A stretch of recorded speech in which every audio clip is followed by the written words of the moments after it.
كوكب الأرض بيضم أكتر من 30 مليون فصيلة من الحيوانات، إلا إن أعداد الحيوانات دي في تضاؤل شديد بسبب تدخل البشر في حياتهم، إما عن طريق إهلاك موطنهم الأصلية وإما عن طريق الصيد المباشر. السلام عليكم ورحمة الله وبركاته. أنا عمرو عابدين، والحلقة دي هنتكلم عن 10 حيوانات على وشك الانقراض.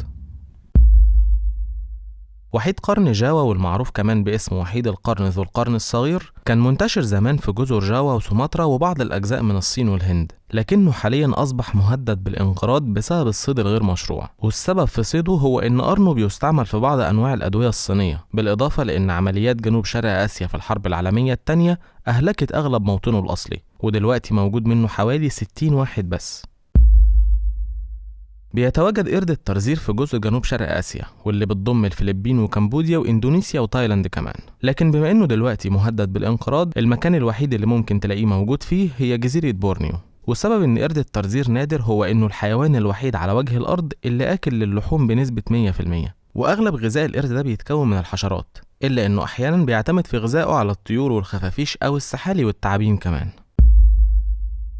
غوريلا السهول الغربية بتعيش في أفريقيا الوسطى، بالإضافة لمناطق واسعة في غابات الكونغو ومساحة كبيرة جدا من دولة الجابون. والنوع ده من الغوريلات ذكائه بيوصل لمعدل ذكاء الطفل البشري، وده معدل عالي جدا بالنسبة للحيوانات. وبيقدروا إن هم يصنعوا لنفسهم أدوات تساعدهم على الحفر، وبيقدروا يتعلموا في لغة الإشارة لحد 1000 إشارة. وما زالت الدراسات شغالة علشان توصل لأقصى قدراتهم العقلية. وأهم أسباب الخطر على الفصيلة دي هو التوسع العمراني بالقرب من مواطنهم الأصلية، بالإضافة لأن فيروس الإيبولا في أفريقيا قضى بإذن الله على 90% تقريبا من الفصيلة دي. والأعداد المتبقية منهم غير معروفة بالظبط، إلا إننا نقدر نقول إنهم في تناقص شديد. والباحثين دلوقتي بيحاولوا إنهم يحسنوا ظروف حياتهم علشان أعدادهم تزيد تاني، ومتوقع إن أعدادهم ترجع للمعدل الطبيعي خلال 75 سنة من النهاردة.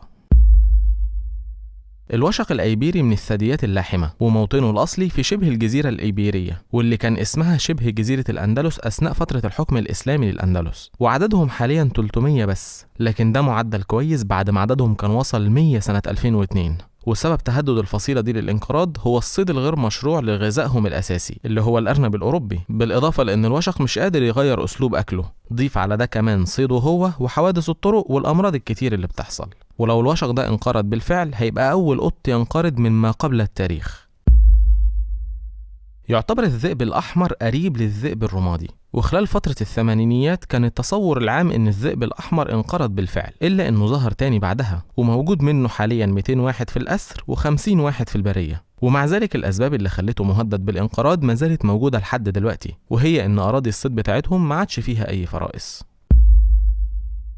الأرنب الشائك هو نوع من الأرانب اللي بتعيش في التلال الجنوبية لجبال الهيمالايا، وبتعيش في المناطق اللي عشبها عالي بس. لكن بما إن البشر دمروا أغلب موطنهم الأصلي واصطادوا منهم أعداد غفيرة، فهم حاليا على وشك الانقراض، واللي فاضل منهم حوالي 100 بس في البرية. ومن غير المتوقع إن الفصيلة دي تقدر تكمل. النمر الذهبي ده موجود بس في الأسر، والفصيلة دي من النمور مكتشفة في أوائل القرن العشرين. والغريب في الأمر إن ظهورهم كان بس في المناطق اللي فيها تركيز عالي من الصلصال في التربة، ودلوقتي موجود منهم أقل من 30 واحد بس.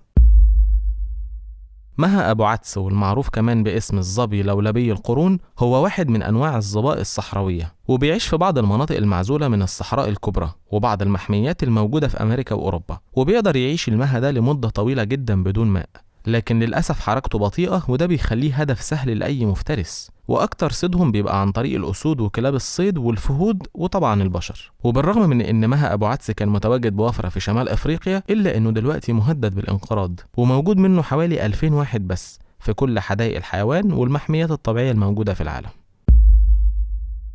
الجاريال أو المعروف برضو باسم التمساح آكل الأسماك هو واحد من التماسيح الهندية شديدة الندرة، وبيتميز التمساح ده بشكل فكه الطويل والرفيع، وبيوصل طول التمساح البالغ منهم ل6 متر تقريبا. وزمان كانوا منتشرين في أغلب أنهار الهند، إلا إنه دلوقتي انقرض من أغلبها. وسبب تهدده بالانقراض هو عمليات الصيد الواسعة اللي حصلت عليه علشان بيع الجلد بتاعه، بالإضافة لسرقة البيض بتاعه كمصدر للغذاء. وحاليا مش فاضل منه غير 200 واحد بس في العالم كله، وجاري عمل إعادة تأهيل ليهم في المحميات على أمل إن التعداد بتاعهم يرجع يكبر تاني.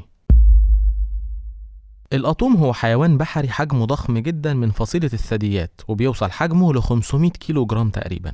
وبيعيش القطوم على السواحل الاستوائية والشبه استوائية، ويعتبر القطوم حيوان مسالم جدا وبيتغذى على الأعشاب البحرية وبس. إلا إنه حاليا مهدد بالانقراض بسبب إن معدل الإنجاب عندهم قليل جدا، بالإضافة لإن فترة الحمل طويلة.